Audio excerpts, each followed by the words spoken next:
할렐루야. 화요일 새벽에 오신 우리 성도님들을 환영합니다. 우리 서로 인사하시겠습니다.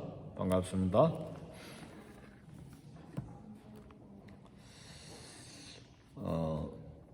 이단들이 세상에 많죠. LA도 이단들이 많이 있고 한국에도 이단들이 많이 있는데 일단 이단이 아닌지 아닌지 구별하는 몇 가지 방법들이 있어요. 주기도문은 이제 쓸데없다. 구원파 이단이 그렇게 말하고, 많은 이단들은 사도신경 신앙 고백을 인정하지 않는 이단들이 많이 있습니다.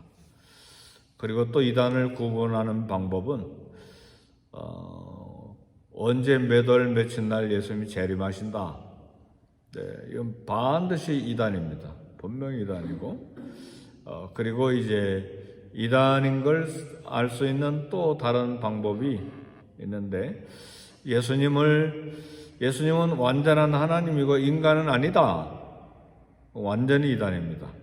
반대로 예수님은 인간이지 하나님은 아니다. 그것도 이단입니다. 그러니까 이단을 구분하는 여러 가지 신학적인 방법은 신론, 하나님론이 어떻게 되어 있나, 삼일체에 하나님 부정하는 것도 또 이단입니다. 그리고 이제 교회론이 어떻게 되어 있는가, 구원론이 어떻게 되어 있는가, 이런 것도 살펴볼 수 있는데, 이단들의 구별법을 또 하나 알 수 있는 건 나는 안다, 나는 다 안다, 그러면 이단성이 벌써 있어요. 그 다음에 병신유의 은사도, 이제 신유은사도 중요한데, 그러나 이단인지 아닌지 구별하는 방법은 이 병이 나을 수 있을까요? 언제 나을까요? 반드시 낫습니다. 2주 안에, 2달 안에 반드시 낫습니다. 그건 신유의 은사 가짜예요. 자기가 뭔데, 하나님께서 고쳐주시는 것이고 하나님께서 때를 정해놓고 계시잖아요. 그죠? 근데 막 반드시 납니다. 그리고 믿음이 좋은 것 같은데 막 2주 안에, 2달 안에 반드시 낫습니다. 하나님께서 일부러 질병을 주시는 경우도 있거든요. 그렇죠? 12년 혈루병 들은 자, 38년은 안전병, 이거 다 하나님께서 정해놓으시고 하나님의 영광을 위해서 하시는 일인데, 자기가 무슨 능력이 있다고 그렇게 확신을 합니까? 성경 말씀이 기록된 지 수천 년이 지났지만 지금도 잘 모르는 구절들이 많이 있어요. 성경에 난해 구절이라 해석하기가 어려운 구절들이 많이 있습니다. 근데 우리는 그것을 다 모르기 때문에 그걸 풀기 위해서 숫자를 계산하고 그걸 또 어떻게든 알아내려고 애를 쓰는 건 그렇게 지혜로운 것이 아닙니다. 하나님께서 성경을 주실 때 하나님 당신 자신과 자신의 뜻을 알려주시기 위해서 그 수단으로 이 말씀 계시를 우리에게 허락해 주신 것이 성경책인데, 그래서 성경을 계시라고 말씀합니다. 그런데 기록된 성경 말씀을 완전하게 다 깨달을 수 있다고 말하는 것이 아주 위험합니다. 그래서 베드로후서 3장 16절에 보면 억지로 풀다가 스스로 멸망에 이르느니라. 사도 베드로가 그랬어요. 성경에 알기 어려운 부분이 있다는 말입니다. 그래서 모르는 것을 안다고 떠들면 이단입니다. 성경을 펼 때는 늘 겸손해야 됩니다. 그리고 모르는 건 모른다고 말해야 됩니다. 그래야지 나는 또 뭐 환상을 봤다느니 뭐 꿈을 꿨다느니 그게 막 계시처럼 이야기하고 자랑하고 막 이야기하려고 해도 이단은 아닐지 모르지만 사이비로 가는 중이에요. 굉장히 조심해야 됩니다. 막 거룩하게 보이고 신령하고 뭐가 대단한 것 같고. 그래서 우리 이제 목사님 중에 한 분이 계시는데 자기는 뭐 보면 건강을 알 수 있대요. 나 괜찮아요. 아픈 데 없으니까 그런 이야기 하지 마세요. 근데 뭔가 약을 팔려고 나 다 압니다. 그리고 난 굉장히 뭐 이런 것도 알고 저런 것도 알고 한국에서 대단한 목사님들도 나한테 다 이야기합니다. 그래서 제가 그랬어요. 하루에 기도 어느 정도까지 하나요? 요즘은 그렇게 옛날은 많이 했는데 요즘 잘 못해요. 나는 새벽 3시 이전에 깨어서 교회로 출근해서 기도하는데요. 입을 딱 다물고 아무 말도 안 해요. 새벽 3시 전에 2시에 깬다고 해서 막 신령하고 거룩하고 뭘 다 압니까? 단지 기도할 뿐이죠. 그러잖아요. 요즘에 그분은 나한테 약 안 팔아. 눌리니까. 그걸 어떻게 뭐 자기가 다 알고 뭘 다 고칠 수 있는 거예요. 근데 이제 그런 사람들이 이 땅에 많이 있는데 귀가 솔깃해가지고 의지하고 또 뭔가 알아보려고 하고 이해는 돼요. 답답하니까 뭔가 의지하고 싶고 뭔가 알고 싶고 그런 거죠. 네. 그런데 신경 쓰지 말고 한 번 더 기도하고 한 번 더 성경을 읽고 말씀을 읽고 또 하나님의 은혜를 구할 수 있기를 제 이름으로 축복합니다. 네. 오늘 로마서 11장 25절에 보니까 이 신비를 이방인의 충만한 수가 들어오기까지 이스라엘의 덜어는 우둔하게 된 것이라 그랬습니다. 이 신비라고 그랬어요. 옛날 성경에는 비밀이라고 그랬어요. 이 비밀은 이방인의 충만한 수가 들어오기까지 이스라엘의 덜어는 우둔하게 된 것이다. 이 신비 비밀, 왜 이런 단어를 사도 바울이 썼는가? 아직 알지 못한다 그 말이에요. 알지 못하는 부분이 있다. 이 비밀은 이방인의 충만한 수가 들어오기까지, 이방인의 구원받는 충만한 수가 될 때까지, 이방인들을 구원하되 무한정으로 구원하시는 것은 아니라 그 말이에요. 충만한 수가 있다는 말이에요. 하나님이 택하신 자만 구원하시는데 하나님께서 마음에 두신 숫자가 있어요. 근데 그때까지 구원의 문을 열어두신다는 말인데 예수 믿는 기회가 계속 남아있는 것은 아닙니다. 언젠가 하나님의 마음에 계산하시는 충만한 수가 차면 문이 닫힐 수 있다 그 말이에요. 그리고 믿고 싶어도 믿을 수 없는 때가 온다는 말이에요.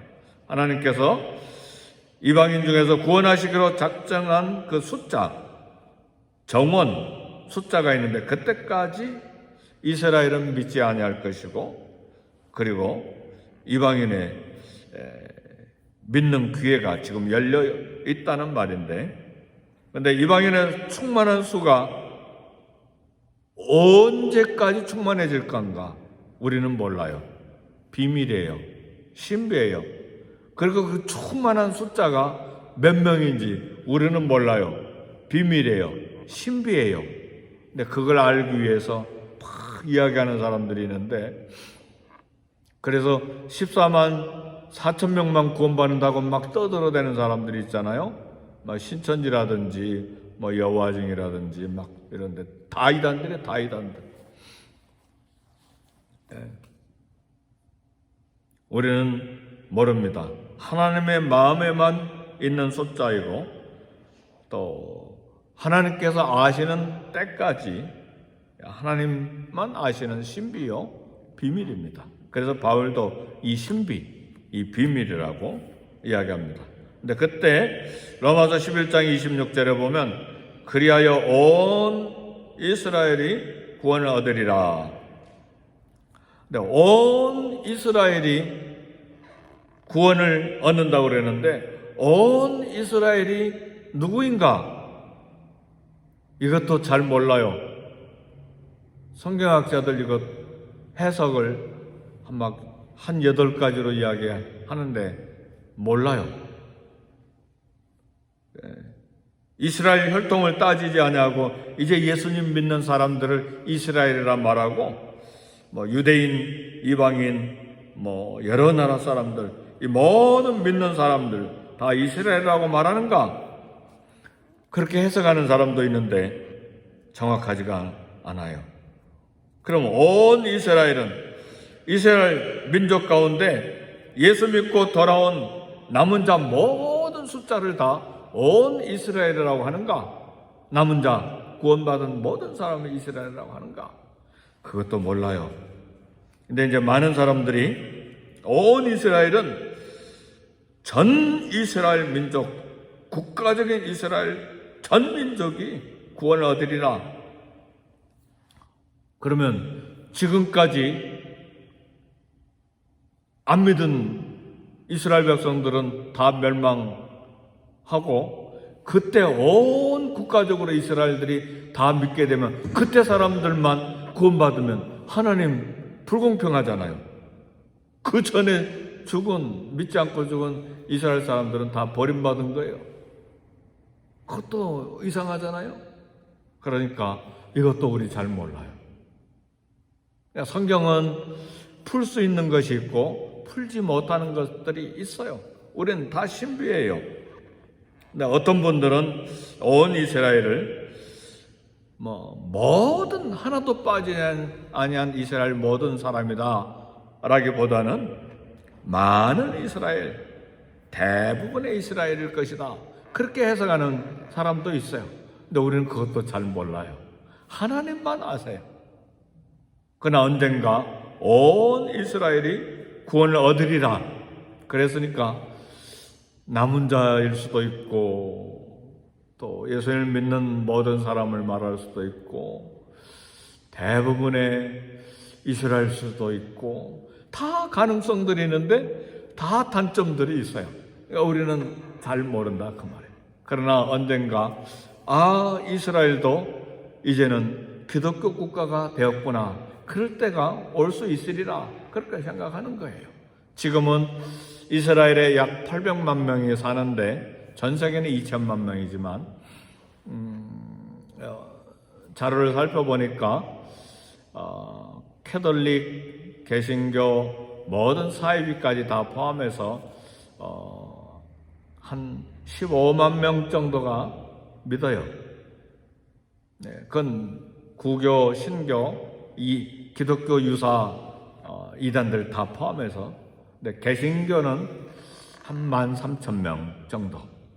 그러니까 아직은 전 이스라엘이 상당히 많은 이스라엘이 믿지 않고 있는 것이죠. 그렇죠? 그러나 사도 바울은 언젠가 그리하여 온 이스라엘이 구원을 얻으리라. 이제 그때 이제 어떻게 온 이스라엘을 믿을 것인지는 이제 드러나게 되겠죠. 하나님만 아시는 때요, 하나님만 아시는 숫자로 이제 주님 앞에 돌아오게 될 것입니다. 또 우리는 이방인의 충만한 수도 몰라요.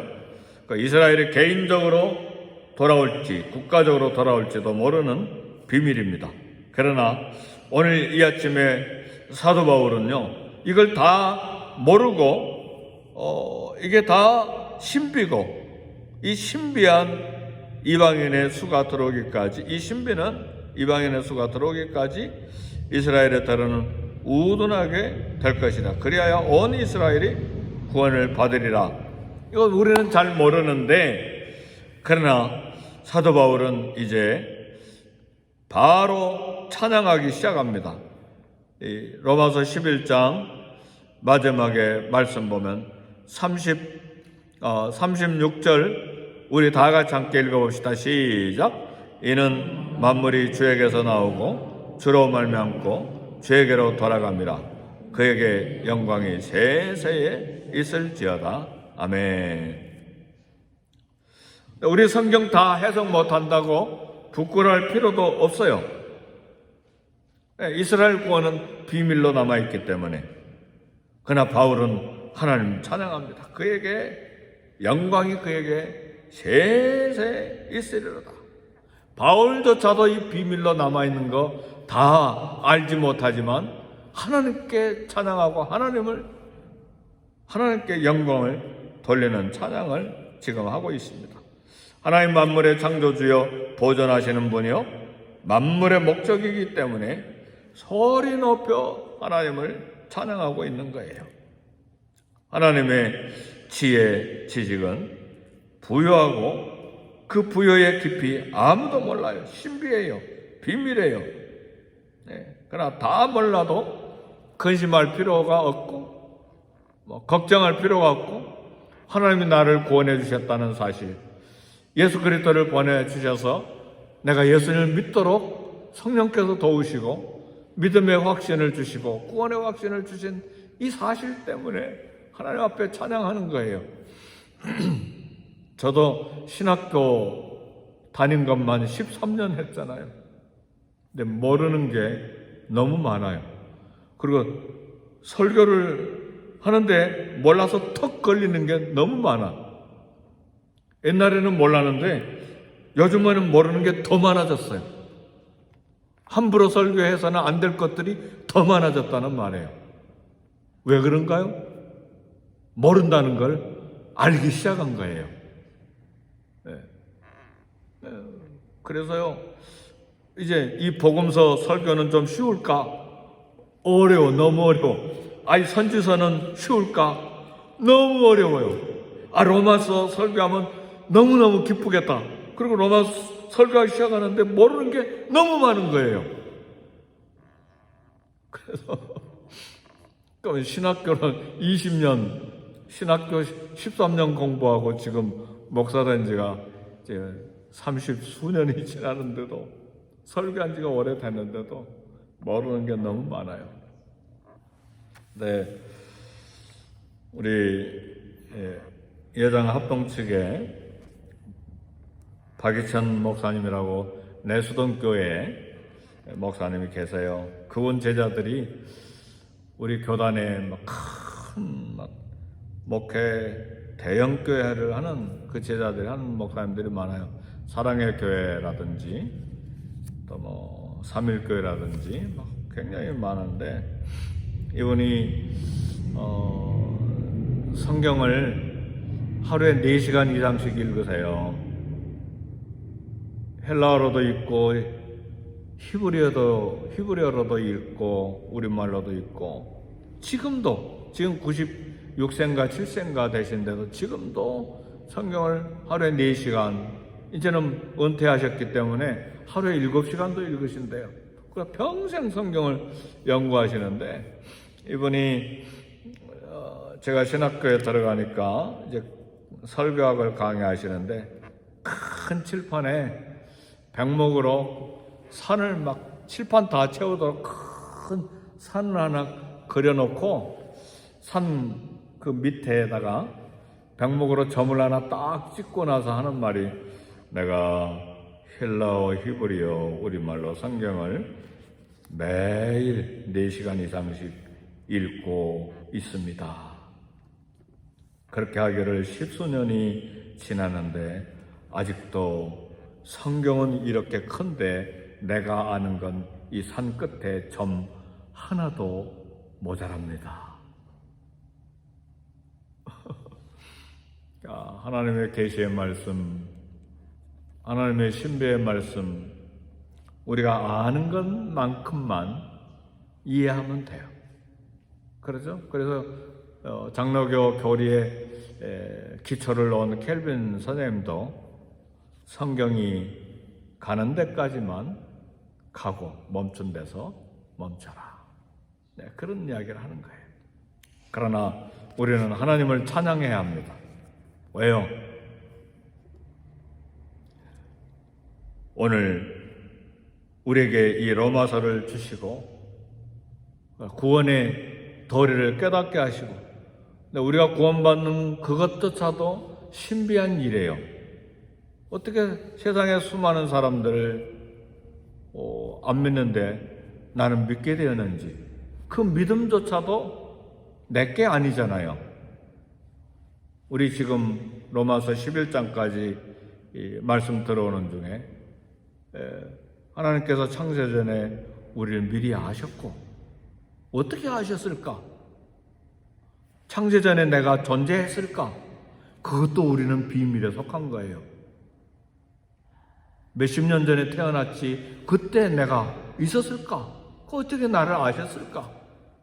그리고 나를 하나님의 자녀로 정하시고 어떻게 정하셨을까?